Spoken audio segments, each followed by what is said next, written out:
네, 우리 다들 준비됐나요? 네, 시작하겠습니다. 우리 지난 시간에 배웠던 거 살짝 리뷰하고 시작할까요?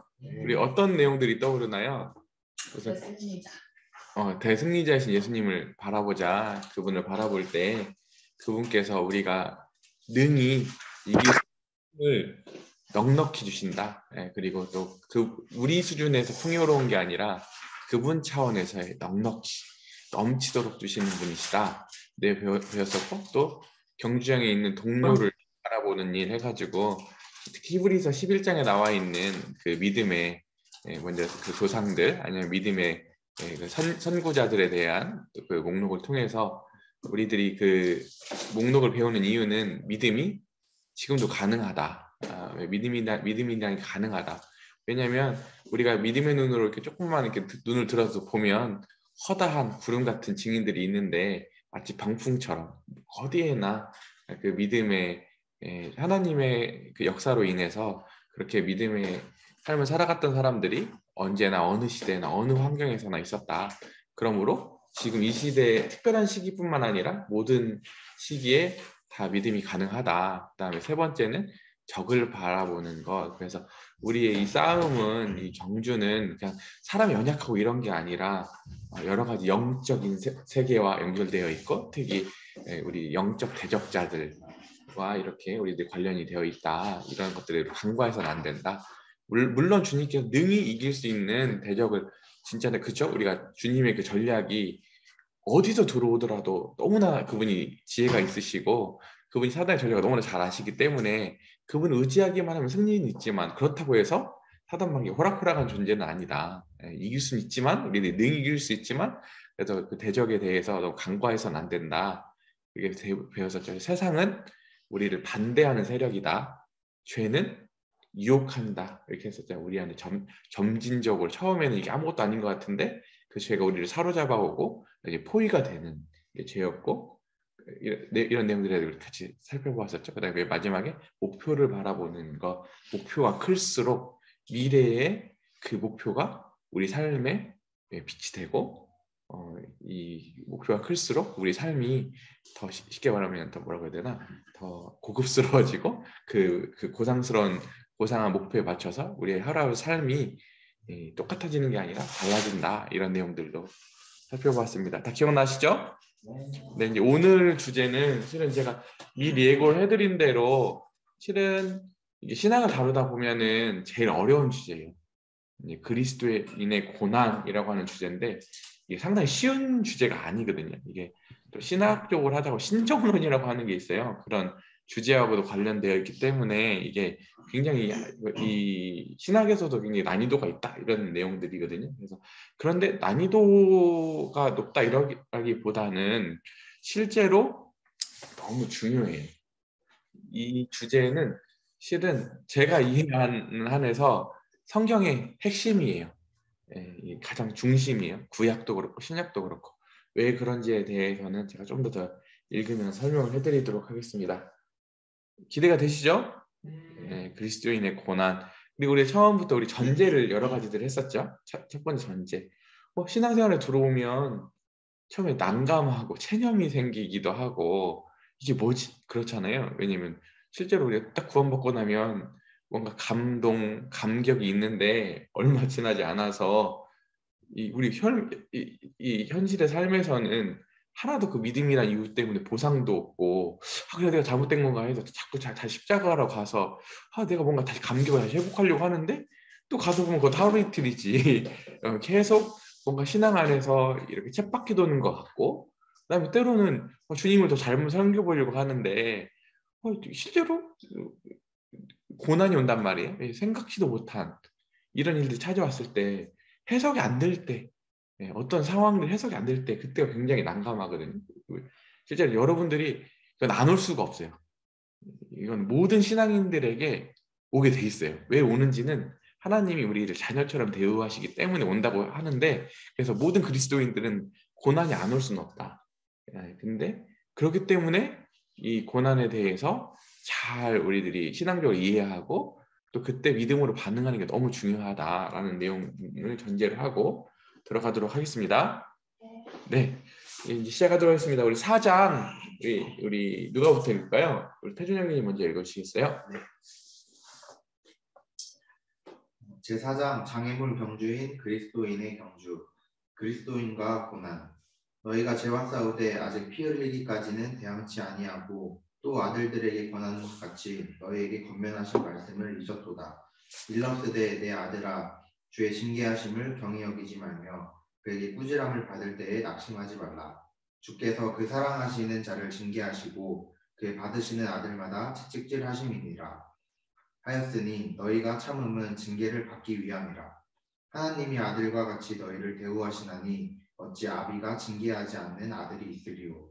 징계는 다 받는 것이거늘 너희에게 없으면 사생자요 참 아들이 아니니라.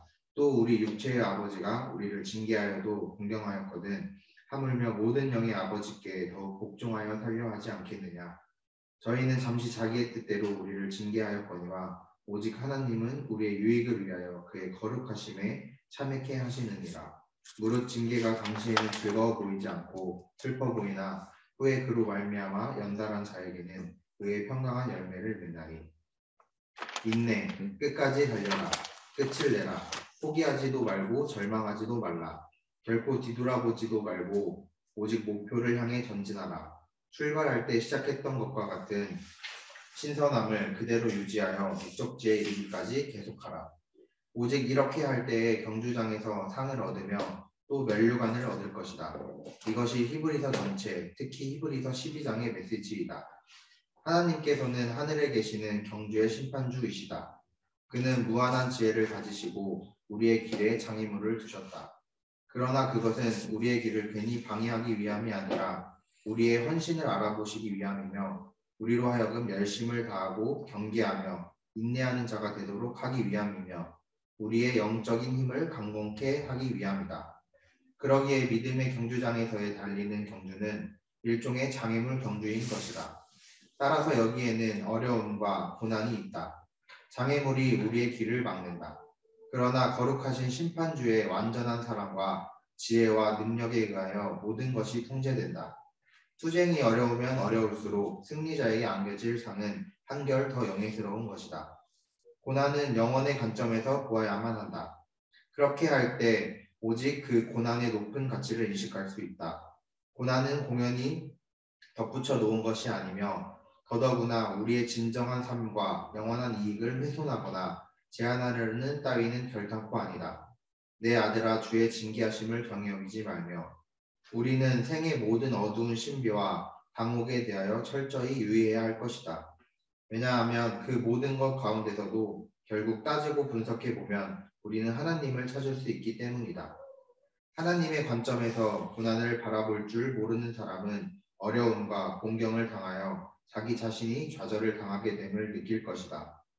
그런 사람에게는 고난이 경주장에서 그로 하여금 잘 달리지 못하게 만드는 단순히 짐스러운 것으로 여겨질 것이며 실제로 그의 생애에서 고난이 그런 따위의 일만 해내는 것이 되고 말 것이다. 네, 우리가 그때 첫 시간부터 계속 우리들이 바라보는 관점은 신앙이라고 하는 것 자체가 구원받고 예수님 영접받고 끝나는 게 아니라 그 시작이라고 했죠. 출발점에 서는 것.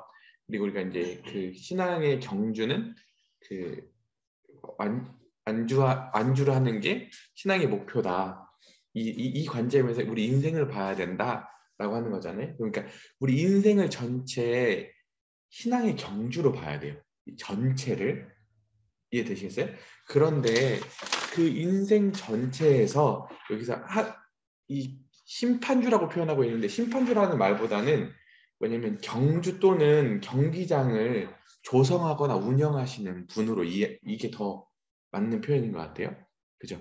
그러니까 그분의 지혜에 의해서 우리 인생 경주에서 그분이 경주장을 어떻게 구성할지 어디에 장애물을 세울지 그분의 지혜로 장애물들을 두신다고 하는 거예요. 아시겠죠?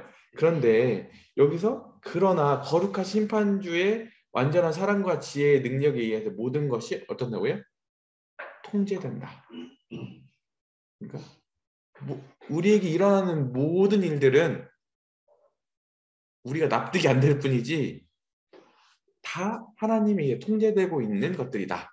아시겠죠? 두 번째는 그런데 그 투쟁이 그 장애물들이 어려우면 어려울수록 승리자에게 안겨질 상은 어떻다? 한결 더 영예스럽다. 그러니까 우리가 어떤 시험을 보거나 너무 쉬워도 변별이 안 되죠.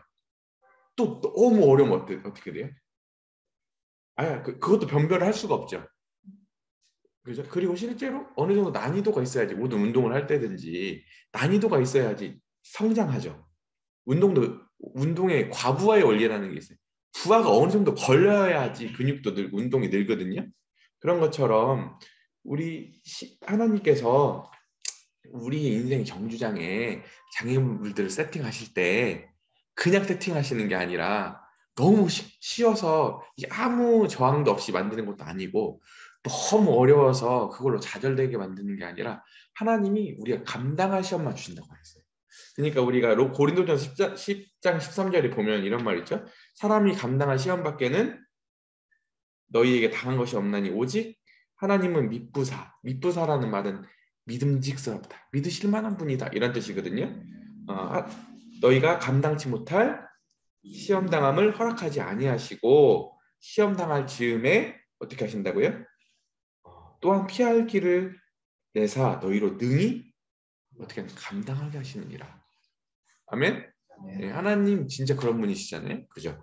그러니까 우리 입장에서 저 어떻게 통과해? 하지만 실제 통과할 수 있으니까 하나님 허락하신 거고 또 이게 못할 것 같으면 우리가 거기서 파괴될 것 같으면 그런 시험들을 어떻게 하신다고요? 피할 길이 안 날 것 같은데 하나님은 사막에도 길 내시는 분이잖아요. 길을 내시는 거예요. 하나님이. 길이 없던 곳에 길이 생기기 시작하는 거죠. 하나님은 분명히 그렇게 하시는 분이신 걸 믿는 거예요. 아멘이시죠?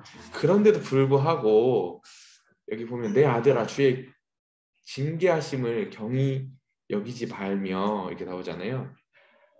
이게 뭐냐면은 아까 모든 인생들 가운데 다 찾아온다고 했잖아요. 신앙하다 보면 다 오거든요. 실제 어떻게 보면 크고 작게는 우리 매일의 일상이 그런지도 모르겠어요. 어떤 경우는 어떤 인생 가운데는 진짜 이게 납득이 안 되는 일들이 벌어지기도 해요. 예? 근데 그게 어떤 거라고 표현하냐면 주님의 징계. 여기 징계라고 하는 것은 잘못했기 때문에 때리는 게 아니라 아까 그 자녀를 더 훌륭하기 위해서 부모가 훈련하는 것 아니면 운동을 하는 데 있어서 더 발전을 위해서 뭔가 지금 훈련하는 이미지라고 생각하시면 돼요. 여기서 막 징계는 막 때리는 게 아니에요. 어떤 잘못했기 때문에 그에 대한 보상, 그에 따른 결과로 맞는 게 아니라 여기서 징계는 뭐라고요? 아들이기 때문에 아들을 훌륭하게 하기 위해서 부모가 교육하는 것이에요. 아시겠죠? 네, 훈련시키는 거예요. 그런데 이것을 정의 여기지 말고 가볍게 여기지 말래요. 왜냐하면 여기 보면 우리의 생애의 모든 뭐예요? 어두운 신비, 당혹에 대해서 철저히 유의해야 할 것이다. 간과해서는 안 된다고 하는 거예요. 뭐예요? 어두운 신비, 당혹. 왜냐하면 그 모든 것 가운데 결국 따지고 분석해 보면 우리는 하나님을 찾을 수 있기 때문이다. 아시겠죠? 네. 근데 좀 더 뒤에서 더 이걸 확장해 설명해 드릴게요. 왜 어두운 신비라고 하는가? 당혹이라고 하는가? 뒷부분에 설명해 드릴게요. 그런데 이런 관점이 없이 하나님의 관점에서 이렇게 하나님이 우리를 자녀로 대우하시고 자녀기 때문에 우리에 대해서 실제로 이렇게 하시는데 그 성격 자체가 당혹스러운 거야. 하나님 이해를 안 시켜주신다니까? 고난 자체가. 왜 이게 벌어지는지 이해가 안 되니까 고난인 거예요. 이해가 되면 고난이 아니에요. 아시겠어요? 그리고 그런데도 불구하고 하나님의 이런 성숙한 관점에서 보지 못하는 사람은 이 고난 자체가 하나도 끼친 유익이 없다고 하는 거예요. 그냥 그건 짐스럽고 하나님이 마치 나를 파괴하고 거추장스러운 걸 여긴다고 하는 거예요. 그러니까 고난이 주는 유익이 그 사람에게는 없다. 아시겠죠? 예. 그래서 근데 이런 관점을 갖게 되면 하나님의 목적을 다 아까 이해 못한다고 했죠? 73페이지에 보면 73페이지에 보면 하나님의 목적을 다 이해하지 못한다 할지라도 그의 고난에 대한 하나님의 의도된 의미에 대해 올바른 비전을 갖는 게 정말 중요하다. 이렇게 얘기하고 있죠. 근데 이걸 알게 되게 이런 관점을 갖게 되면 고난이 뭐예요? 좌절이 아닌 도움. 절망이 아닌 격려로 변한다고 하는 거예요. 이게 생의 공경들이 이것을 우리가 그걸 장애물이 아니라 우리를 앞으로 나아가게 하는 마치 자동차로 부스터와 같은 그런 역할을 하는 거라는 거죠. 그죠? 그래서 사람을 무기력하게 만드는 것이 서로 보이던 공경이 오히려 그에게 새 힘을 준다. 이런 지점까지 우리가 주님 초청하고 있다고 하는 거예요. 그런데 이제 오늘 이게 이제 오늘도 벌어질 전개될 내용들의 이게 오늘 요약이에요. 요약 전체. 그러면서 이 고난은 이 장애물들은 이걸 통해서 무엇을 첫 번째 배울 수 있는가? 뭐예요? 첫 번째는 13페이지 보면 하나님의 아버지 되심을 알 수 있다. 왜냐면 하나님 아버지 되시는 뭘 하는 거냐면 좀 아이러니컬하게도 그분이 나를 징계하시는 걸 통해서 나를 이렇게 훈련하시는 걸 통해서 하나님 아버지 되신다는 걸 확인한다고 하는 거예요. 그죠? 네. 그 다음에 두 번째는 이 고난과 시련을 통해서 하나님이 이게 나를 진짜 사랑하시는 방법이구나 라는 걸 깨닫게 된다는 거고, 세 번째에서는 뭐냐면 이 고난의 와중에도 믿음의 눈으로 이렇게 보니까 지나고 나 보니까 하나님이 이 하시는 일들이 이게 우연이거나 하나님의 어떤 통제 밖에서 벌어진 일들이 아니라 그분의 무한하신 지혜 가운데 실수가 없이 벌어진 일이라고 하는 거예요. 제가 수요일날 불렀던 찬양 기억나세요? 내가 걷는 이 길이 혹 굽어도는 수가 있어도 내 심장이 울렁이고, 근데 나중에 가보면 찬양이 뭐예요? 하나님은 실수하지 않으시는 분이시죠. 결단코. 그 다음에 그게 실수만 없는 게 아니라 반드시 나의 유익을 위해서 그게 사용되고 있다고 하는 거예요. 반드시 효과가 있다고 하는 거예요. 버려지는 법이 없어. 그 일들이 그냥 단 한순간도. 이게 감사가 되죠. 그다음에 네 번째는 뭐냐면 그분의 이제 우리가 주권이라고 하잖아요. 전적인 통치를 인정하게 되는데 그 수준이 어디까지 가냐면 설명 불가한, 계속 나오죠. 아까 당혹, 어둠의 신비, 설명 불가한 어둠 속에서도 불평 없이 하나님의 절대 주권적인 권위에 순응한다. 이해가 안 되는 순간에도 하나님이 일하고 계셔. 그분을 믿어드린다고 하는 거예요. 그다음에 여섯 번째는 뭐냐면 고난이 있어도 되고 없어도 되는 게 아니라 진짜 그래요. 반드시 우리 주님도 이렇게 영광으로 들어가셨기 때문에 필연성으로 주어진다고 하는 거예요. 하나님의 거룩한 형상으로 예수의 형상을 건해가기 위해서는 이 길은 피할 길이 없어요. 이 길 아니고선 이 길로 못 가. 그렇기 때문에 하나님이 우리 삶 가운데 이해가 안 되는 지점들, 우리가 아픈 지점들, 우리를 당혹해 하는 지점들 허락하신다고 하는 거예요. 그 다음에 일곱 번째는 뭐냐면 생의 어두운 면을 하나님의 밝고 영원한 목표에 이르는 하나님의 방편으로 평가한다. 그죠? 환난은 인내를, 인내는 연단을, 연단은 뭐를? 하나님의 목표가 소망을 이루는 줄 안다. 로마서에서. 그러니까 이게 환난으로 끝나는 게 아니라, 고난으로 끝나는 게 아니라 반드시 어느로 약간 소망으로 가는, 하나님 우리 인생 가운데 목적하신 그리스도의 형상, 나중에 보면 우리 영화, 이 지점으로 가는 데 있어서 하나님께서 이 지점으로 데려가신 하나님의 방편이요 수단이라고 보는 거예요. 아시겠죠? 네, 이것을 이제 조금 더 가면서 이제 이 일곱 가지를 쪼개가지고 이제 더 자세히 설명하고 있어요. 형님 참 책 되게 재밌게 쓰시죠? 앞에 이렇게 다 요약을 해놓고 뒤에 어떻게 해요? 또 하나씩 다 푸세요. 네, 이렇게 돼 있습니다. 그래서 실은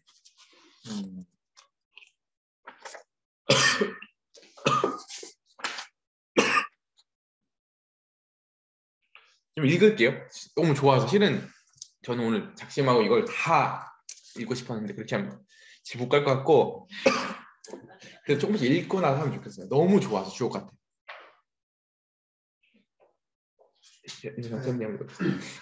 참된 신앙은 현생의 어려움 가운데서 하나님의 아버지 되심의 증거를 보게 한다. 고난은 우리가 아들이 되어 있음을 증거한다. 하나님의 아들과 같이 너희를 대우하시나니 어찌 아비가 징계하지 않는 아들이 있으리요. 징계가 없는 곳에는 참된 부성이 없다.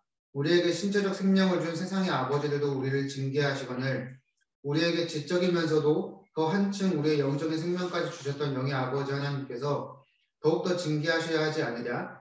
그러므로 만일 우리가 어떻게 하나님께서는 자기의 자녀인 우리에게 그토록 많은 고난을 주실까 하는 질문을 던지면서 불평한다면 이것이야말로 잘못되고 또 무의미한 일일 것이다. 오히려 그것과는 정반대로 바로 곧 우리가 그의 자녀이기 때문에 하나님께서는 우리를 정결하게 하시고 교육하신다. 하나님께서 아버지가 되셨음에도 불구하고가 아니라 바로 곧 그가 아버지가 되셨다는 이유 때문에 그분의 징계는 필수적인 것이다. 그렇게 하나님의 자녀들의 고난은 좌절해야 할 근거가 아니고 오히려 영원하신 하나님께서 그의 아들 예수 그리스도 안에서 우리의 아버지가 되어 오셨다는 사실을 확신하고 감사해야 할 근거이다. 고난은 우리가 하나님의 가족에 속해 있다는 우리의 고기성과 우리의 지위를 진실로 입증해 주는 것이다. 네. 뒤에도 계속 반복하겠지만 세상은 우리의 가치가 없다고 얘기해요. 가치가. 한 인생 세상에는 수억 명의 사람들 있잖아요. 네, 엄청 많은 숫자의 사람들이 있고 그 다음에 또 우리가 날마다 듣는 것은 뭐냐면 우리는 그냥 하나의 어떤 확률에 의해서 태어난 사람들 이렇게 얘기를 하잖아요. 실은 우리 세상에 하는 메시지는 너는 되게 작아. 인간들은 그냥 너는 하나의 그냥 그 숫자에 불과해. 너는 하나의 어떤 소수에 불과해. 이렇게 얘기를 하는 거거든요. 근데 뭐예요? 하나님은 뭐라고 얘기하실까요? 시편 8편에서 보면은 뭐라고 나오냐면 주님께서 베풀어준 달과 별을 내가 보니 뭐예요? 인생이 도대체 인간이 도대체 무엇이길래 주님께서 생각하시고 주님께서 인생이 무엇이길래 저렇게 권고하십니까? 이렇게 얘기해요. 하나님의 편에서 뒤에 나오거든요. 하나님은 전체를 다 보시기도 하시고 다 주관하시지만 하나님은 그분의 무한한 지혜로 지금도 이 지구상에 있는 모든 인생 하나하나를 너무나 자세히 보시고 소중하게 보시는, 그러니까 실제로 한 영혼의 가치가 천하보다 귀하다는 말이 거짓말이 아니야. 하나님 볼 때 믿는 사람만 귀하게 보시는 게 아니라 모든 인생들을 다 그렇게 귀하게 보세요. 이해되시겠어요? 근데 하물며 하나님의 자녀인 우리는 얼마나 귀하게 보시겠어요? 이해되시겠어요? 근데 그 귀하게 보시는 그분의 관심과 그분의 마음과 그분의 성실하심이 우리에게 뭘로 나타나는 거냐면 징계로 나타난다니까요. 왜냐면 우리를 뭘로 대우하시기 때문에 자녀이기 때문에. 이게 없으면 자녀 아니라는 거예요. 그러니까 징계 받으면 실은 참 아이러니컬하게도 믿음이 있고 징계가 있으면 뭐가 있냐면 우리의 인간의 존엄성을 회복하게 돼. 우리 소중한 존재구나. 하나님이 나를 지금도 이렇게 관심을 가지고 계시구나. 하나님 나를 이렇게 사랑하시네. 이렇게 느낄 수 있는 게 고난이라고 하는. 힘들지만 죽겠지만 쓴내가 날 것처럼 하는 순간에도 조금만 돌아보면 믿음의 눈을 보면 하나님이 나를 사랑하시고 나를 지금 자녀로서 지금 대우하신다라는 것을 알 수 있다고 하는 거예요. 그죠? 참 아이러니컬하죠? 네. 참된 신앙은 뭐예요? 현생의 어려움 가운데 하나님의 아버지 되심을 보게 한다. 그죠? 그래서 중간에 보면 하나님께서 모든 아들들을 채찍질 하신다. 이는 세상에 있는 너희 형제들도 동일한 고난. 이 내용을 아는 내용은 실은 지난주에 했던 내용이랑 똑같은 내용들이에요. 그 무슨 내용들이냐면 믿음에 그 먼저 간 사람들이 있기 때문에 이게 또 다시 여러분들만 특별한 게 아니라 여러분들도 능히 견딜 수 있고 앞서는 믿음의 그 길을 갔던 사람들이 견뎠기 때문에 여러분들도 능히 견딜 수 있다. 이런 내용을 써놓고 있거든요. 그래서 첫 번째는 아까 뭐예요? 다시 한번 정리할게요. 고난을 통해 뭘 할 수 있다고요? 하나님의 아버지 되심. 두 번째, 이제 참된 신앙은 고난의 시련을 하나님의 사랑의 방편으로 본다. 읽어주세요.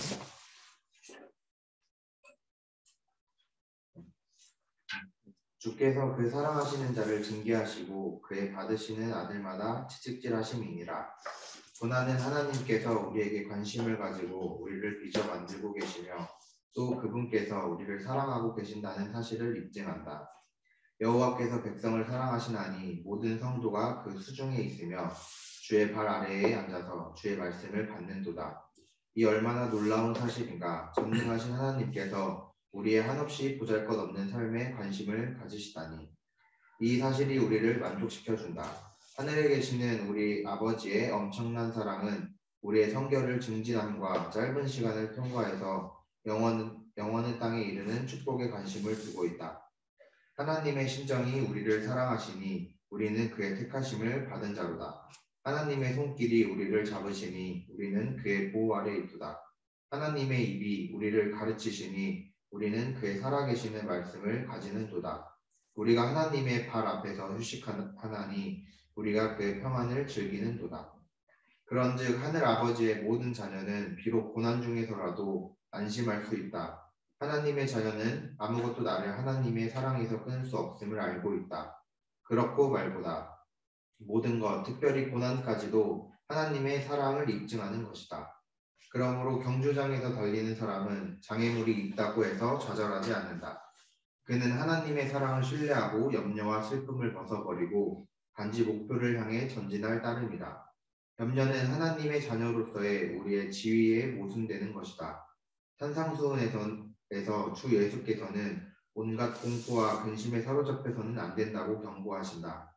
그리하여 사람들은 예수님의 이 광야의 부분을 염려하는 심령에 대한 진정한 캠페인이라고 부르기까지 했다. 그리스도인은 다음과 같은 7가지 이유 때문에 염려를 피해야 한다. 네, 그러니까 아까도 같은 맥락인데요. 하나님의 아버지 되심을 확인할 수 있고 고난을 통해 두 번째는 이 고난을 통해 하나님이 나 지금 사랑하고 계시는구나. 아프지만 그죠? 그때 제가 흔히 잘 인용하는 건데 젖된 아이와 같도다. 젖된 아이라고 하니까 흡족히 먹고 떼는 게 아니라 부모가 젖을 떼어야 되는 젖을 안 주는 상태. 예, 아시겠죠? 그러니까 하나님이 우리를 그렇게 대우하시거든요. 왜냐하면 의존적인 신앙에서 벗어나서 독립적인 그리스도인이 되게 하기 위해 하나님이 그렇게 하시는데 하나님이 우리를 계속 이렇게 뭔가 유아적이고 이런 데 머무르시지 않게 하기 위해서 하나님이 우리를 때로는 이 징계와 이런 고난 가운데 우리를 내모시거든요. 그런데 이제 그 고난이 하나님의 사랑의 방편이고 아버지 되심이니까 알겠어. 근데 그 작용을 못하게 하는 여러 가지 일들이 있는데 놀랍지 않아요? 오늘 큐티 내용 봤어요? 뭐였어요? 염려하지 말라고 하시니까 염려는 실은 염려를 하고 안 하고 이거 뭐 선택적이고 실수하고 이런 문제 아니에요. 되게 근본적인 문제거든요. 염려는요 불순종이에요. 오늘 형님 오늘 웹달 형님 책에는 뭐라고 해요? 죄라고 표현했잖아요. 왜냐면 하나님 염려하지 말라고 하셨거든요. 왜냐면 첫 번째는 오늘 시작을 해가면서 염려는 하나님의 자녀로서 우리 지위에 모순되는 것이다. 뒤에 형님 엄청 또 잘 써놓으세요. 제가 읽어가면서 해드릴게요. 근데 왜 염려를 하면 안 되냐면 염려와 근심은 하나님의 자녀고 하나님 지금 우리를 책임지시는데 염려한다는 것 자체가 하나님을 무시하는 거야. 그리고 실제로 뒤에 가보면 이제 왜 그런지는 뒤에 설명해드릴게요. 첫 번째는 염려와 근심은 무용하다. 그죠? 염려한다고 해가지고 뭘 변화시키거나 그럴 수 없는데 우리는 마치 염려를 하면 염려의 능력이 있는 것처럼 생각을 해요. 실제로 냉정히 보면 염려는 하나도 능력도 없고 힘도 없는 거예요. 그래서 염려하지 말라는 거예요. 염려가 능력 있으면 하나님 염려하라고 했겠지. 그거 변화되면. 근데 염려는 실제로 능력은커녕 오히려 능력을 가져가요. 아시겠죠? 두 번째, 염려와 근심은 뭐예요? 해롭다. 왜냐하면 염려를 하게 되면 주님이 내일은 내일 염려할 것이 이렇게 했잖아요. 이게 무슨 뜻이냐면은 내일 일을 오늘 염려를 하면은 2번 염려한다는 얘기야. 2번 그걸 당하는 거야. 오지도 않은 것을 그 전날 당하는 거야. 그리고 또 그거 와서 2번 당해, 그 어려움을. 얼마나 소진적이야. 그때 한번 당하면 되는데 그전에 얼마나 해로워요, 우리 신앙이. 그죠? 그래서 여기 보면 이렇게 써요. 78페이지면 처음에 상상에 의해 염려 근심하고 두 번째는 실제로 염려 근심하게 된다. 처음에는 막연한 기대 속에서 염려 근심했으나 두 번째는 실제적인 사건 속에서 뭐예요? 염려 근심한다. 그래서 주님께서 뭐라고 하시나요? 그런즉 한 번 염려 근심이며 족하지 않은가? 한날의 괴로움은 그날의 족하니라. 그러므로 결코 염려하지 말라. 염려 자체는 그대가 염려시키기 때문이다. 이렇게 써놓고 있죠. 두 번째는 이제 염려와 근심이 무가치하다. 왜냐면 이게 우리 신분하고 안 맞는다고 했잖아요. 왜냐면 여기 보면 의식과 의복이 염려의 주된 대상이다. 쉽게 의식주가 우리의 주된 대상이 염려의 대상들이라고 하는 거예요. 그런데 주님께서 뭘 통해서 말씀하시냐면 마태복음에 보면 주님께서 지금 마태복음에 대한 설명이거든요. 6장에 보면은 거기 있는 그 새들도 하나님이 그들이 뭐 곡식을 걷고 저장하고 이런 것도 아닌데 하나님이 지금도 먹이시지. 그다음에 또 뭐예요? 또 저기는 백합화를 봐라. 저들이 지금 하나도 그 길쌈, 그러니까 이렇게 뭐라고 해야 되나? 이 옷감을 만들지도 않는데 하나님이 입히시지? 하물며 너희는 저희 새들보다 너희는 저기 백합보다 더 귀한 존재들 아니니? 주님께서 이렇게 권고하시는 거거든요. 그죠? 그래서 여기 보면은 맨 아래 단락에 보면 이 모든 것들이 인상적인 조화를 이루어 요청하신다는 사실이 있으니 곧 너희 목숨을 위하여 염려하지 말라는 것이다. 염려는 인간의 고상성을 부인하는 것이다. 내가 염려함과 동시에 하나님의 존귀한 자녀잖아요. 저렇게 하찮은 어떻게 보면 하찮은 사물들도 하나님이 지금도 저렇게 간수하시고 지금 돌보시는데 내가 염려한다는 것 자체가 지금 얼마나 인간이 내가 지금 저 사물들보다 동물보다 식물보다 못하다라고 하는 얘기를 하는 거잖아요. 얼마나 하나님께 불명예를 드리는 일이에요. 그죠? 그래서 그래서 모든 염려 행위는 뭐예요? 위험을 부정하는 행위이다. 맨 마지막 줄에 나오죠. 인간은 꽃이나 동물보다 더 훌륭한 존재이기 때문에 인간은 창조의 면류관이며 왕국을 위한 존재자이다. 모든 염려 행위는 위험을 부정하는 행위이다. 그래서 이제 맨 마지막에 6장 30절에 이렇게 나와요. 오늘 있다가 내일 아궁이에 던져지는 저 들풀도 하나님께서 이렇게 입히시는데 하물며 너희일까 보냐? 믿음이 적은 자들아. 주님이 이렇게 하시는 거예요. 그래서 79페이지 첫 번째 줄에 보면 읽어주실래요? 첫 번째 줄. 사람은 우리의 위대하신 하나님께서 우리를 도우시는 기쁨과 그 능력을 잊어버리면 물론이거니와 그의 높은 소명까지도 잊어버리는 자이다. 그런 사람은 하나님의 영원한 사랑은 물론이거니와 하나님의 온전하신 충족성과 완전한 지혜마저도 잊고 있는 중이다. 그죠? 보면은 하나님의 지금 높은 부르심은커녕 얼마나 지금 소중한 존재인지 스스로도 잊고 있고 하나님의 사랑과 그분이 얼마나 충만하시고 사람들을 이 만물을 채우시는 분이신데 그분을 부정하고 있는 거다. 그분의 지혜마저도 우리가 잊고 있는 거다. 이렇게 얘기하는 겁니다. 아시겠죠? 네, 그 다음에 염려와 근심은 불효성이다. 그죠? 불효성이라고 하는 것은 뭐냐면 쉽게 말해서 하나님 못 믿을 만한 분이네. 이렇게 말하는 거랑 같다고 하는 거예요. 그래서 신뢰와 염려는 공존할 수가 없어요. 하나님을 가장 기쁘시게 해드리는 건 뭐예요? 하나님 믿어드리는 거잖아요. 그렇지 않아요? 근데 염려라고 하는 것과 신뢰는 공존할 수 있을까요? 공존할 수가 없어요. 왜 불순종이라고 하냐면 불순종이라고 하는 것 자체가 하나님 나라의 지금 통치를 받고 있지 않다. 하나님의 지금 통제 가운데서 내가 있지 않다라고 하는 걸 얘기하는 거거든요. 염려가 동일한 거예요. 지금 염려하고 있다는 것은 지금 그분의 자원에서부터 지금 내가 좀 떨어져 나와 있다. 이걸 얘기하는 거거든요. 염려하지 말라고 하는 거예요. 그래서 여기 보면 너희 천부께서 이 모든 것이 너희에게 있어야 할 줄을 아시느니라. 맨 마지막 절에 보면 우리가 하나님의 아들로서 지니고 있는 지위를 실제로 실현해내는 특권과 의무에 속한다. 염려하지 않는 게 너무 중요하죠. 그다음에 다섯 번째는 땅에 속한 것이다. 그죠? 안 맞는 거잖아요. 우리 지위가 어디 있다고 배웠었어요. 계속. 하늘. 하나님 보좌 우편에 있는데 이것들은 뭐 약간 땅의 것들이잖아요. 그러니까 안 맞는 거예요. 이게 필요하지만 그거를 염려함과 동시에 뒤에 가고 우상이 되는 거거든요. 그래서 안 맞는 거예요. 우리의 신분에도 걸맞지 않는 거예요. 그 다음에 염려, 근심은 우상 숭배이다. 이것은 특히나 뭐하고 관련되어 있냐면 의식주와 관련되어 있지만 돈하고도 관련되어 있다. 그죠? 그래서 실제로 두 주인을 못 섬기는 것이다. 염려하고 있다는 것은 이미 어떻게 보면 하나님을 섬기고 있는 게 아니라 양다리를 거치고 있거나 세상을 사랑하거나 돈을 사랑하고 있다는 것을 얘기해준 반증하는 거다. 이렇게 아시면 되겠습니다. 그다음에 7번째는 이교적인 행위이다. 그리고 뭐냐면 주님께 이렇게 말씀해요. 이는 다 하나님 모르는 사람들이 구하는 거다. 이방인들이 구하는 거다. 그죠? 그러니까 염려 근심한다는 것은 지금 하나님의 백성의 신분을 지금 버리고 어떤 거예요? 굉장히 지금 뭐 세상 사람들처럼 하나님 없는 사람처럼 사는 거랑 똑같다, 방불한 거다 이렇게 얘기하고 있는 거예요. 그래서 정신은 하나님 나라에 염려하는 정신은 하나님 나라와는 거리가 먼 심령의 태도를 말해준다. 염려하는 정신은 구속함을 받은 사람들의 생각을 구속함을 받지 못한 사람들의 생각 수준까지 낮춰 놓는다. 결국 비록 구속함을 받은 사람이 은혜의 왕국에 살고 있지만 마치 이방인이 외부에 사는 것처럼 행동하게 만들고 있다. 아시겠죠?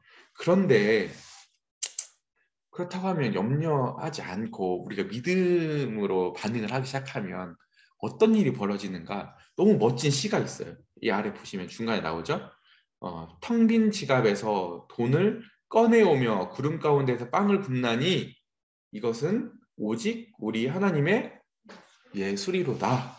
그는 무에서 모든 것을 만드시되 매일 그렇게 하시는도다. 아멘?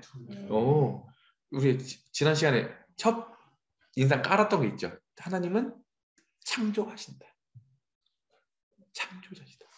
하나님이 지금도 실제적으로 공급하시고, 그러니까 도대체 텅 빈 지갑에 돈이 안 날 것 같은데 하나님의 방법으로 채우실 뿐만 아니라 실제로 그분은 매일 그분의 창조의 능력으로 모든 것들을 다 채우고 있어요. 그래서 실제로 이런 말 있죠. 우리 겉사람은 후패하나 속사람은 날로 새롭도다. 하나님이 계속 우리를 자녀로 대우하시고 연단하시는 이 행위, 이 일들을 통해서 이게 속사람이 계속 매일매일 그분의 창조의 능력으로 새 창조되는 거예요. 날로 새로운 거예요. 아시겠어요? 도대체 만들어질 수 없는 것들이 내 삶 가운데 만들어지기 시작하는 거야. 세상에서 아무리 노력해도 세상에서 좋은 것들이 돈이, 세상 명예와 사람의 지혜가 만들 수 없는 것들이 우리 내면에 창조되기 시작한다고 하는 거예요. 아멘? 네. 하나님은 실제로 우리 내면뿐만 아니라 모든 것을 다 실제로 아시고 책임지시는 분이시다. 그럴 능력 있는 창조해 주시다. 아멘? 네. 그다음 그런데 이제 우리가 이제 다들 믿음이 없어요, 다들. 근데 그러니까 하나님이 그래 알겠어. 하나님이 이런 부분 저런 부분도 다 채워주는 거 알겠는데 그래서 하나님 빼먹는 거 있을 것 같은데 이것은 안 채우시는 것 같아. 그게 뭐라고요? 하나님이 능히 81페이지 모든 것에서 모든 영역에서 다 채우신다고 하는 거예요. 제외된 영역이 없다. 아멘? 그죠? 두 번째는 이제 실은 우리 신학의 투쟁을 배우잖아요. 근데 이 두려움들이 있어. 그렇다면 신학의 경주대 완주하지 못하면 어떠지? 그런 걱정하지 마세요. 그런 두려움을 주려고 하는 게 아니에요. 오늘 우리를 신앙의 경주를 한다고 하는 것 자체는 이미 결정된 운명이라는 거예요. 우리가 가야 되는. 아시겠어요? 그래서 주님께서 철저히 로마서에서도 얘기하고 히브리서에서 계속 얘기하는 건 뭐냐면 결코 너희를 버리지 않는다. 떠나지 않는다. 너희 실패하지 않는다. 너희들이 잘못했다고 해서 너희들이 때로는 죄지었다고 해가지고 너희들이 때로는 연약하다고 해서 너희들이 쓸모가치가 없어졌다고 해서 내가 결코 너희를 포기하는 법은 없어. 왜냐하면 너희를 부를 때 너희들이 가치가 있어서 부르는 게 아니라 너희들이 원수 되었을 때, 죄인 되었을 때, 아무 쓸모 없을 때 불렀어. 걱정하지 마. 내가 너 아들까지 줘서 이렇게 너 불러서 내 자녀 삼았는데 내가 너 버릴 것 같니? 그리고 내가 네 편 드는데 세상에 너하고 나의 관계를 끊을 게 있을 것 같니? 높음이나 기쁨이나 사망이나 세상에 있는 어떤 피조물도 너와 나 사이는 끊을 수가 없어. 안심하고 해. 안심해. 아멘? 네, 두 가지. 모든 영역에서 하나님이 다 책임지신다. 두 번째는 뭐예요? 결코 하나님이 우리를 버리시지 않는다. 아멘? 네, 그래서 모든 은혜, 모든 일 항상 모든 것이 넉넉하게 모든 착한 일을. 아멘? 네. 그래서 경주장의 맨 마지막 줄 이번에 모든 장치들은 우리의 지혜롭고 공정하신 심판주이시며 우리를 사랑하시는 하늘 아버지이신 하나님 자신에 의해 만들어진 것이다. 그래서 뒤에 가보면 형제님들 너무 마음에 드는 게 제가 신학에서도 실은 이 고난이라는 주제를 다루게 되면 허용이라는 단어를 쓰거든요. 허용. 하나님이 이걸 허용하시는 거예요. 왜냐하면 실제로 하나님이 공정하지 않게 보이는 경우들이 너무 많은 거예요. 심지어 하나님 살아계셔? 이런 지점들이 있는 거예요. 인생 살다 보면. 하나님, 근데 우리가 하나님 걱정해 드리는 거지. 그러니까 우리 하나님 변호한답시고 하나님이 그렇게 하시는 건 아니라 하나님 그것을 허용해 주시는 거예요. 이렇게 말하는데 우리 형제님 그거 아니라고 얘기해요. 하나님의 지혜로 능동적으로 그 일들을 허락하시다는 말 쓰지 말고 그 일들을 계획하시고 거기에 두시고 그 일들을 통해서 우리의 성장을 도모하신다. 아멘? 네. 세 번째, 이제 참된 신앙은 고난와 중에도 하나님의 지혜가 내린 모든 결정의 무엇성과 요성을 믿는다. 읽어보실까요? 네.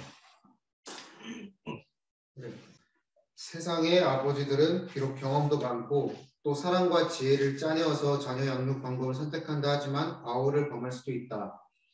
세상의 아버지들은 다소간의 제한된 전망 속에서만 행동하기 때문에 사람에게 공통적인 과오를 언제나 저지를 가능성이 있다. 세상의 아버지들이 할 수 있는 최선 및 최고의 일이란 그들이 지닌 가장 훌륭한 지식과 양심에 따라 결정하는 것뿐이다. 그러나 하늘아버지께서는 그와 같은 실수를 저지르지 않으신다. 네, 그러니까 무슨 말인지 아시겠어요? 우리 인간의 아버지가 우리 자녀를 훈육할 때도 존중해드려야죠. 근데 우리 인간의 부모는 그래도 제한적이잖아요. 똑같은 유한한 인간이기 때문에 지혜도 부족하고 때로는 어떻게 될지도 모르고 그런데 우리 하나님은 인간의 아버지하고 다른 인간의 아버지가 징계해도 우리 훈련해도 우리가 존중하고 잘 받는데 하나님이 하시는 우리 하늘에 있는 우리 아버지께서 하시는 이 모든 고난 여기도 말하는 징계와 훈련은 뭐예요? 완벽한 그분의 최선의 것들로 지금 그것을 이루어 가시는 것이고 그죠? 가장 그분의 훌륭한 지식을 따라서 이것들을 지금 진행하고 있는 것들이다. 아멘? 네. 그래서 하나님께서는 다섯 번째 줄 안에서 그들의 자녀들을 사랑으로 다루시는데 결코 틀린 방법이란 있을 수 없다. 모든 것이 하나님의 목적에 이바지하기 위해 선택된 것들 뿐이다. 모든 것이 위대하고 이상적인 목표에 이르기 위해 계획된 것이며 이 목표는 실로 하나님의 자녀를 하나님의 거룩한 성품의 형상으로 변화시키는 데 있어서 가장 가능성이 높은 목표이다. 진짜 이해가 안 되는 게 당연해요. 이게 원래 이해가 안 돼야 돼. 되면 이해 안 돼. 그리고 그 84페이지 넘겨보세요.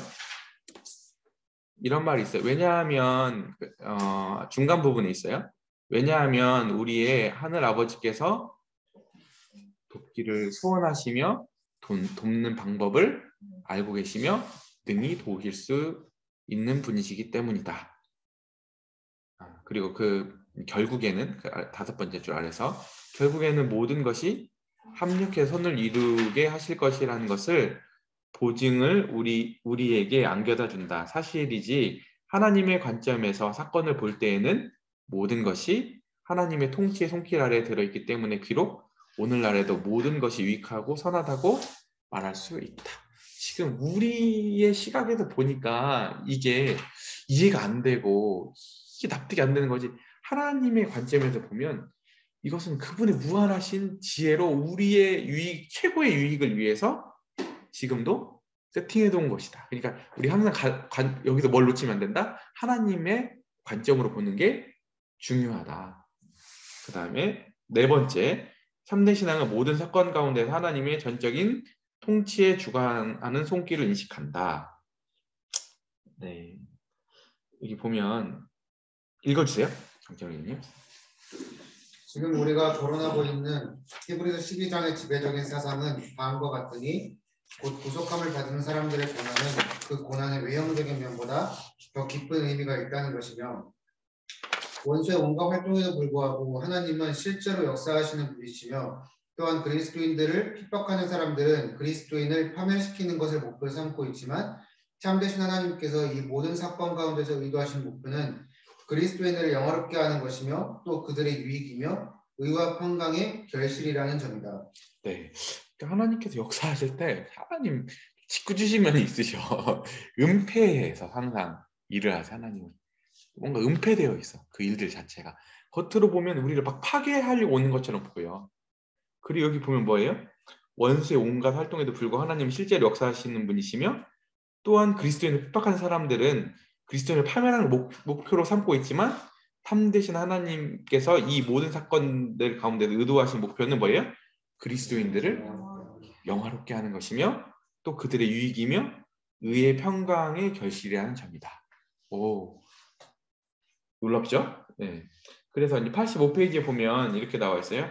그 5번째 줄, 하나님께서는 그의 원수의 행위까지도 통제하심을 의미한다. 하나님의 원수들은 우리의 대적하는 악한 생각을 가지고 있으나 하나님께서는 그것들을 뭘로 바꾸신다? 선으로 바꾸신다. 아멘? 네. 그 다음에 또 하나님께서는 불경건한 자들의 목적을 사용하시사 하나님 자신의 거룩한 목적을 달성시키신다. 한번 쭉 읽어주실래요? 그 다음부터 85페이지에 한 10번째 줄 되는 것 같아요. 하나님께서는 비록 믿음의 사람에게일지라도 제한된 정도만큼만 인식할 수 있는 방법으로 자기 자신을 비밀히 감추신 상태에서 활동하신다. 모든 복잡 미묘한 단순한 사건들 속에서도 하나님께서는 전체에 대한 전망을 이루시는 법이 결코 없으시다. 하나님께서는 모든 합일체의 하나님이실 뿐만 아니라 개개체의 하나님이시기도 하다. 모든 위대한 사건들 가운데서도 하나님께서는 작은 문제들이라고 해서 결코 잊으시는 적이 없으시며 우주적 역사 가운데서도 결코 개개인의 인생에 대한 이야기를 잊으시는 적이 없으시고 또한 수세기의 세월이 흐르는 동안에도 비록 초림의 사건을 잊으시는 일이 결코 없으시다. 하나님께서는 시공과 인간 및 역사의 복잡 미묘한 사건의 그물 속에서도 모든 사건을 친히 하나님의 손 안에 잡고 계십니다. 그러므로 믿음은 불신자의 행위도 하나님으로부터 자기에게 보내신 것으로 여기실 수 있다. 만일 불신자들이 하늘에 계시는 경계의 주관자에 의해 그들의 행위를 허용받지 못했더라면 또 능하신 심판자 하나님께서 신비스러우면서도 지극히 유효한 방법으로 불신자들의 행위의 배후 및 그 안에서 친히 활동하시지 않으셨더라면 불신자들이 우리가 달리는 경주장에 장애물과 방해거리를 놓기에는 전적으로 불가능했었을 것이다. 네, 하나님이 지금도 전체를 보시지만 하나님은 지금도 아까 세세하게 미시적으로도 지금 통제하시고 다 보시고 있고 결코 잊으시는 법은 없다. 나오죠? 그 다음에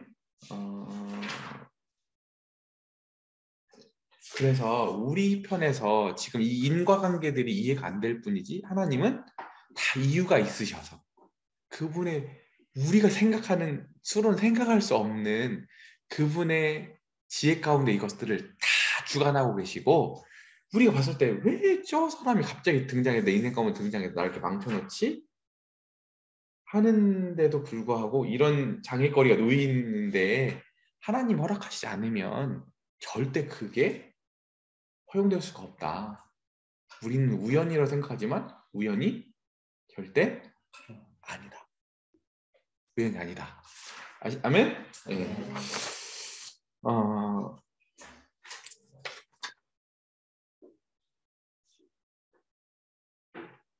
다음에 넘겨보세요. 네.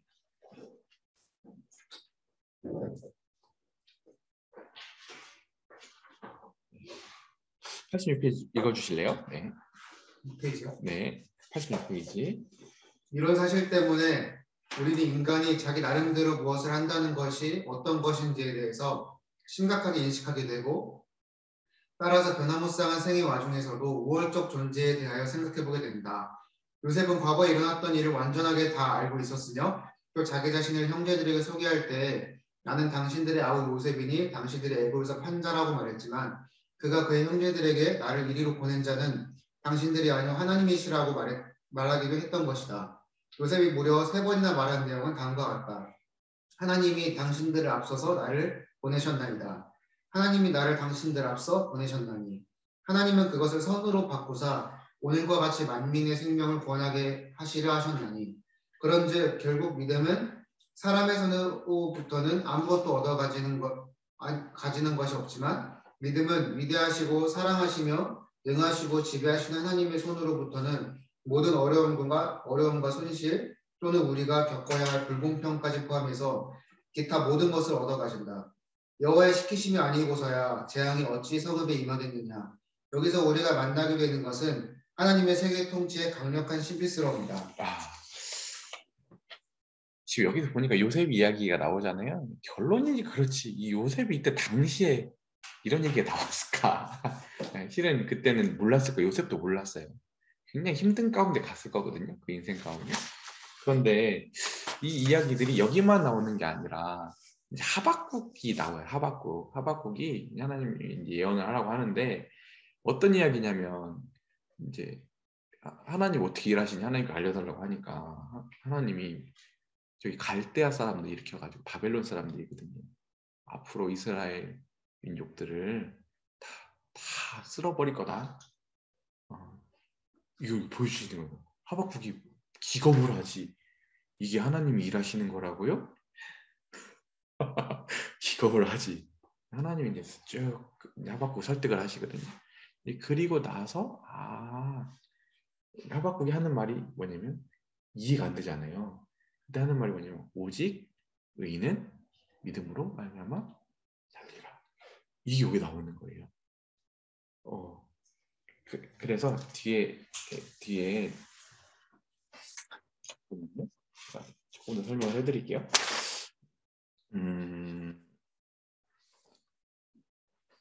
왜 이런 일들이 벌어지는가 좀 넘어가 설명해 드릴게요. 우리 가서 보면은 91페이지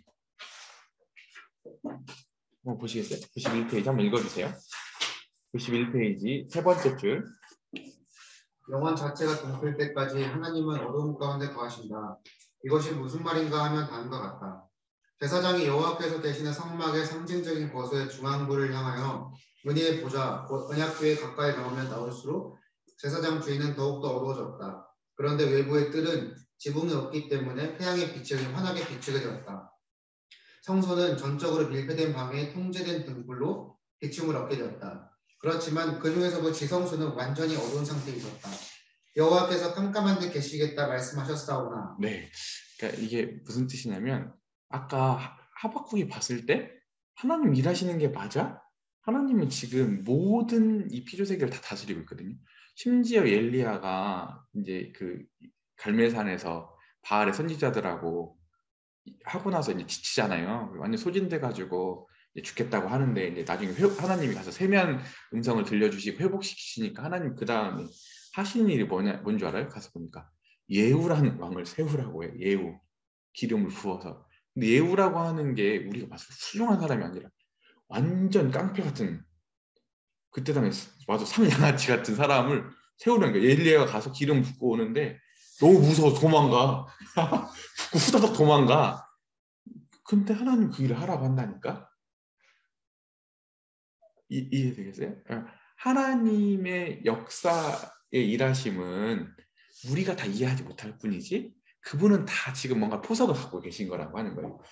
우리가 이해 못할 뿐이지. 근데 왜 하나님은 우리 인생 가운데 왜 이렇게 난해함, 당혹감들을 통해 역사하시는가? 오늘 이 이야기가 중요해요. 자 보세요. 성경이 뭐라고 표현을 하냐면 우리 그 지성소 있죠. 지성소, 성소, 뜰 어디예요? 그게 황금의 집, 성막. 그다음에 성전도 그렇게 돼 있었죠. 그죠? 뜰은 뭐예요? 뜰은 물두멍도 있고 거기서 이제 재물을 잡잖아요. 그죠? 그 뜰은 어때요? 밝아요? 어두워요? 밝죠. 왜냐면 해가 떠 있으니까 밝죠. 그럼 안에 있는 그 중간 휘장이 있고 성소가 있고 지성소가 있죠. 성소는 밝아요? 어두워요? 촛대가 있죠.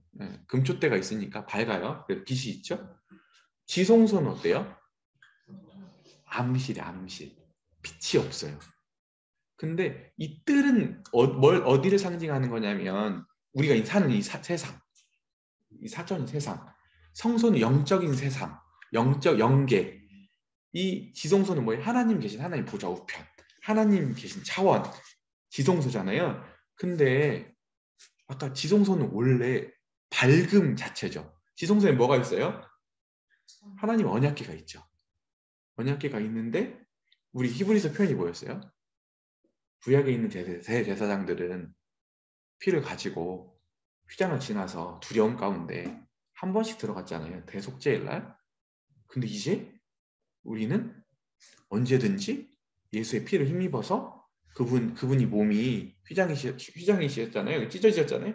그 휘장을 지나서 언제든지 우리가 지성소까지 담대히 나갈 수 있다. 우리가 너무너무 놀라운 지금 예배의 삶으로 부르심을 입었죠. 놀랍지 않아요? 근데 어때? 아까 지성소가? 원래는 하나님이 계신 차원 광채 그 자체잖아요. 너무나 아름다운 빛과 우리들이 상상할 수 없는 밝음 가운데 계시는 분이잖아요. 그분이. 근데 왜 지성소는 어두워? 이렇게 써 있어요. 너무 밝아서 그걸 표현할 수 있는 방법은 암실 처리하는 거. 인간 그러니까 어둡다라고 하는 건 신비한 거잖아요. 신비 처리하는 거야. 이해되겠어요? 너무 밝은 것을 인간으로서 그 밝음을 표현할 수 없으니까 암실 처리해서 신비로운 걸로 표현해서 그걸 밝음을 표현하는 거야. 그 말이 잘 읽어봐요. 그 말 아시겠어요? 그러면 여기서 대조를 해봅시다. 우리가 지성소에 들어간 삶을 살잖아요. 그럼 엄청 막 다 환희차고 밝을 것 같은데 물론 엄청 영광스럽고 밝은 삶이에요. 영적으로 보면. 근데 우리의 경험되는 것은 뭘로 경험될까요?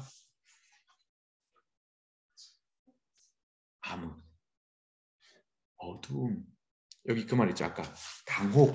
이걸로 경험된다고 하는 거예요. 되게 아이러니컬하지 않아요? 그죠? 여기 어두운 신비, 당혹. 제가 계속 강조했던 이유를 알겠어요?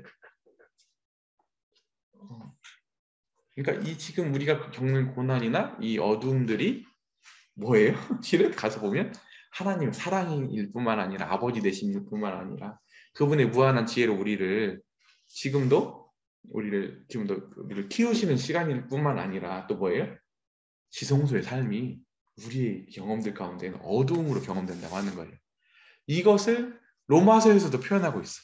앞으로 우리가 장차 나타날 영광은 우리 현재 있는 고난과 비교할 수가 없도다. 로마서는 뭐라고 표현할까요? 여기는 어두움이라고 표현했잖아요. 이 엄청 밝음을 헤아릴 수 없는 어둠을 표현했는데 로마서에서는 뭐라고 표현할까요? 해산. 하나님께서 지금 어떤 약간 창조라는 거 제가 계속 깔았죠? 하나님이 지금 우리 인간이 만들어낼 수 없는 지점으로 우리 인도하시죠. 지금 영화로운 삶으로 영화의 지점으로 우리 인도하고 계시잖아요. 근데 그 순간으로 가려면 하나님이 지금 창조를 하시는 중이잖아요. 근데 그게 뭐와 같은 거냐면 마치 여자가 아이를 낳는 것 같은 거예요. 그죠? 영광이 이렇게 출산하는 것 같은 거라고요? 그러면 지금 하나님께서 이 피조 세계를 지금 탄식 가운데 놔둔 이유는 하나님의 자녀들이 하나님의 아들, 딸들이 영광의 자유에 이른 때까지 이렇게 놔둔 거다. 모든 세계가 지금 다 쉽게 말하면 지금 산통에 다 동참하고 있는 거다. 온 우주가. 이 세계가 다. 너희가 지금 고난받고 있는 것은 하나님의 이 나중에 나을 영광을 낳게 되는 이 산통에 너희들이 지금 동참하고 있는 거야. 이렇게 얘기를 하는 거라고요. 아시겠어요? 이렇게 좀 이해가 안 될 수 있는데 곰곰이 생각해보면 너무 멋진 말이에요. 아시겠어요? 너무 커서 이해가 안 되는 게 당연한 건데 아멘. 어려울 때 좀 아멘 해야 돼.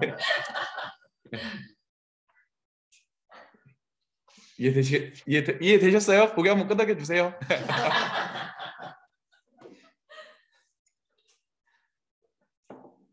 어쨌든 이게 우리 차원에서 이게 이해가 안 돼서 어두움이고, 우리 차원에서 봤을 때 이게 고통이지만 하나님께서 봤을 때는 지금 영광의 지점으로 인도하는 밝음이요. 뭐예요?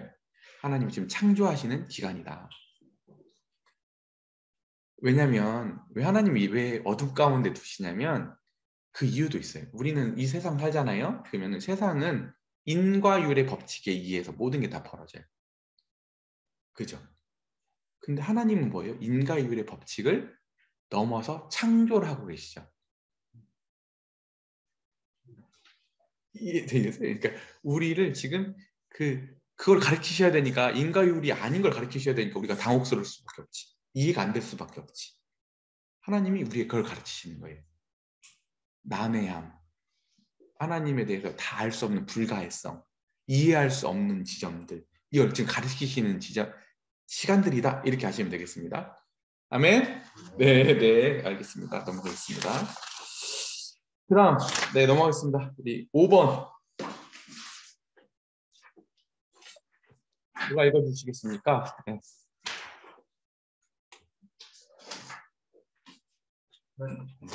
참된 신앙은 설명 불가한 어둠 속에서도 불평 없이 하나님의 절대 주권적인 권위에 순응한다.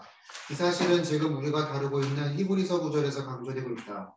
또 우리 육체의 아버지가 우리를 징계하여도 공경하였거든 하물며 모든 영의 아버지께 더욱 복종하려 살려 하지 않겠느냐. 이것의 의미는 이러하다. 즉 그것은 영의 아버지께 복종하는 참된 삶의 상태이다. 자기 자신을 누구에게 복종시키면서 또 자기대로 살아간다는 것은 불가분리적으로 연합되어 있는 두 가지 사실이다.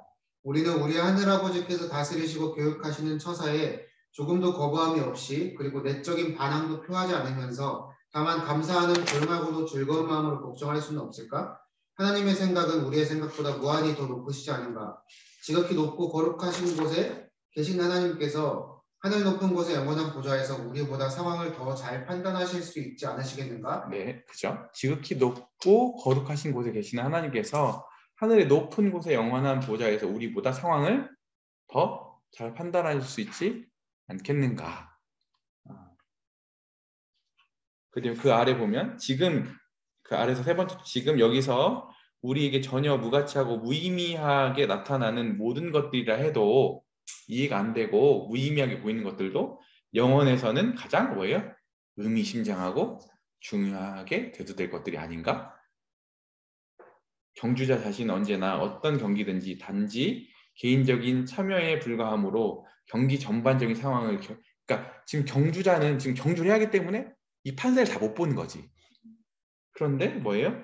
경기장을 직접 구상하신, 계획하신 하나님께서는 경기에서 필요하고 유익한 조치가 무엇인지를 경기자 자신보다 더 잘 아실 것이 아닌가?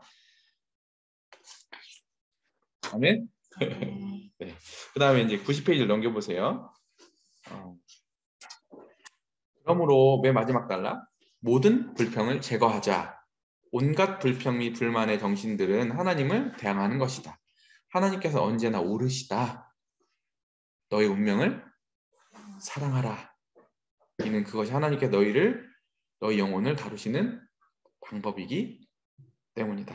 비록 수많은 의심거리가 그대 주위에 쌓이며 그대가 도저히 뚫고 나아갈 길이 눈앞에 보이지 않으며 모든 것이 무의미하게 보일 때라도 믿음은 잠자코 기다릴 수 있다. 여러분, 그러니까 그건 꼭 구원받기 전일 수도 있어요. 아니 구원받고 나서 여러 가지 있는 일들이 있을 수 있는데 그 일들에 대해서 원망하는 게 아니에요. 왜냐하면 그 일이 없으면 지금 내가 있을 수가 없어. 하나님이 지금 나를 있게 하는 모든 수단들인 거예요. 그러니까 그것들조차도 뭐예요? 나의 운명을 사랑해라. 그 다음에 지성소 얘기는 했으니까 넘어가겠습니다. 네.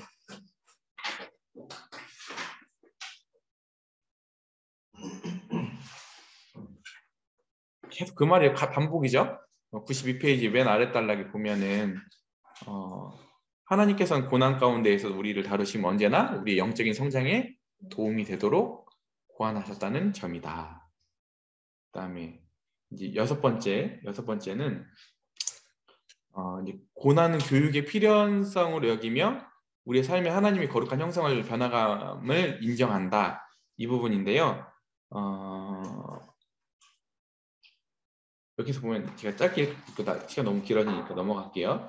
여기 보면 93페이지 보면 죄로 말미암은 온갖 망상들 있잖아요. 이런 것들 다 제거하시려고 하나님이 하시는 건데 그걸로부터 돌이키시려고 하는 건데 고난을 통해서 뭐냐면 온갖 망상들은 뭐냐면 첫 번째는 사람들이 다 세상의 중심은 나야 이렇게 생각하는 거. 자아중심적인 우상, 자기 우상으로부터 하나님은 우리를 돌이키시도록 하도록 고난을 주신다. 두 번째는 뭐예요? 세상 것들이 중요하고 영원할 거라고 생각하는 것들에 대해서 그것들을 깨버리도록 하나님 고난을 주신다고 하는 거예요. 그죠? 그래서 세상에 대한 실망 자체가 어떤 지점이 되는 거예요? 실망하는 그 지점이 하나님께 돌이켜서 하나님께로 가까이 가는 회개의 지점이 된다고 하는 거예요. 아시겠죠? 네. 그래서 이것들은 다 또 뭐예요? 하나님의 이유 목적지, 하나님이 의도가 있으신 사랑이다. 이걸 이렇게 계속 얘기하는 겁니다. 그 다음에 7번째 뭐예요? 끝으로 참된 신앙은 생의 어두운 면을 하나님의 밝고 영원한 목표에 이르는 하나님의 방편으로 평가한다. 하나님의 수단으로 이 부분은 조금 더 읽겠습니다. 뭐냐면 첫 번째는 뭐냐면 우리가 고난하면은 그리스도인들이 잘못 갖는 태도들이 있어요. 고난을 받을 때 고통스럽다라고 말하면 불신앙처럼 생각하려고 하고 믿음이 없다라고 얘기를 하려고 하는 경향도 있다고 하는 거예요. 그죠? 근데 고통은 아프게 느껴야 한다는 거예요. 이거 조작하지 말라고 하는 거예요. 그 말이거든요. 그래서 아픔을 느낀다고 해서 성경은 절대 책망하거나 그러지 않아. 하나님도. 오히려 여기 보면 하나님께 속한 인간의 능력 및 가능성에 대한 부자연스러운 요구를 내리기보다 언제나 훨씬 더 자연스러운 요구를 내리고 있다. 하나님은 그 감정을 그 아픈 거를 막 조작해서 안 아파. 나는 오히려 더 고난받으니까 막 즐거워. 이렇게 일부러 하지 말라고 하는 거예요. 그죠? 그러니까 하나님이 안 하시니까 시편에서도 고난당하니까 탄원시들이 보면은 우리 그 개혁성경 엄청 잘 쓰여 있지만 이렇게 막 세련되게 쓰여 있지만 이거 성경 맞아? 하나님한테 거의 반 욕하거든. 그것까지 성경에는 허용한다고 하는 거예요. 그런 하나님에 대한 그런 그 고난이 왔을 때 그 고통스러움에 대해서 하나님께 탄원하는 것조차도 성경은 허용을 하고 있다. 불신앙처럼 보이는데도 불구하고 아시겠어요? 그런데 성경은 그리스도인이 자기가 당하는 시련을 무시하고 그것들이 단지 피상적으로만 보아서 마치 어려움이 아니고 고난이 아니기라도 그러니까 쉽게 말하면 고난을 고난처럼 안 받고 안 아프면 효과 없다 이거예요. 효과가 없다. 어떤 효과가 없냐면 그 고통이 가져다 주는데 하나님이 목적하신 우리를 죄를 극복하고 인내하게 하는 것을 우리가 훌륭하게 만드는 그 작용을 할 수가 없다. 아픈 것은 아프게 받아야 된다. 아시겠죠? 95페이지에 보면 그래서 그 아래 보면 아래 4번째 줄 아까 94페이지 이와 같은 심각한 고난 의식은 잠시 동안이라도 우리의 마음의 영적인 비전을 어둡게 했을지도 모른다. 잠시 동안 낙심할 수도 있어요. 잠시 이것까지 성경에서 정죄하는 건 아니에요. 아시겠죠? 네. 그 다음에 95페이지에 보면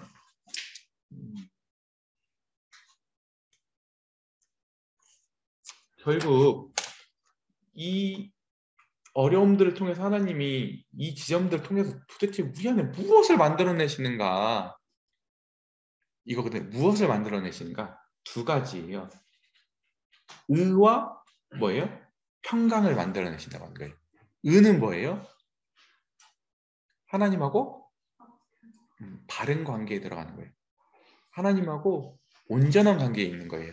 그러면 그 온전한 관계가 되잖아요. 그 온전한 관계 가운데 있는 분위기를 가리켜서 평강이라고 하는 평강, 샬롬 아시겠죠?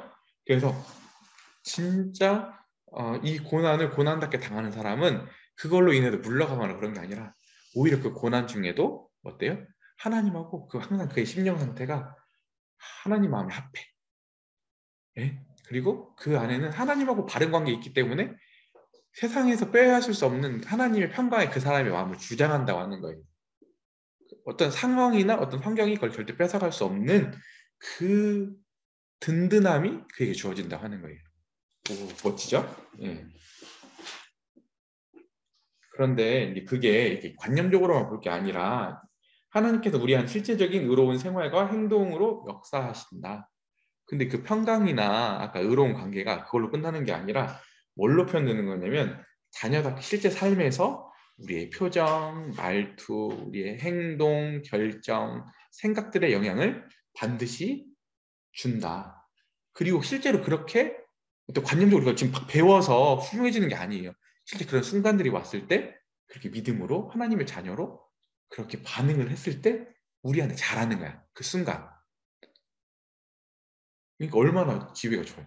매일매일이 그런 순간 아니야? 매일매일이 그런 도전, 아무것도 아닌 것처럼 보이는데 매일매일 그런 도전의 순간들이 오지 않아요? 누군가 미워질 때 하나님 용서하라고 하면 용서의 지점으로 가야 되고 싫어도 해야 되고 그러지 않아요? 예. 왜냐면 하나님 자녀니까 벌 맞아야 되잖아. 그에 맞춰서. 때로는 내 마음이 굉장히 좀 뭐라고 해야 되나 좀 더티해. 근데 하나님이 그렇게 하지 말라고 하니까 그때 어떻게 해야 돼요? 내 마음을 다시 다잡고 의젓하게 그잖아요. 그렇게 빛 가운데 이렇게 실제적으로 매 순간순간마다 그렇게 반응해야 된다고 하는 거예요. 그때 잘하는 거예요. 이해되시겠죠? 예. 그 다음에 97페이지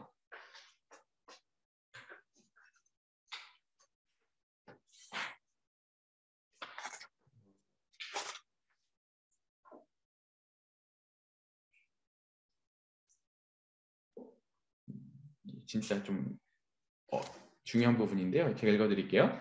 그것은 두 번째 줄 힘과 기쁨과 진정한 의미 및 목적으로 충만된 존재를 의미한다. 그렇다. 그것은 하나님과 그리스도로 충만한 존재를 뜻한다. 이 고난을 잘 통과하면 이 경주를 잘하면 뭐냐면 하나님으로 충만한 사람이 된다고 하는 거예요. 그 다음에 이제 그러므로 여기 한번 읽어주시겠어요? 원장님. 그러므로 믿음은 이것과 반대되는 온갖 인간의 생각을 물리치고 믿도록 만들어준다. 믿음은 하나님께서 때로는 단지 취하시려는 분처럼 보이기도 하지만 실제로는 언제나 주려 하시는 분이심을 안다. 진실로 하나님은 취하시는 가운데서 그리고 취하심을 통해서 실은 흔히 무엇이든지 우리에게 주고 계신다. 그렇지만 하나님은 하나님 자신의 형태를 따라주신다.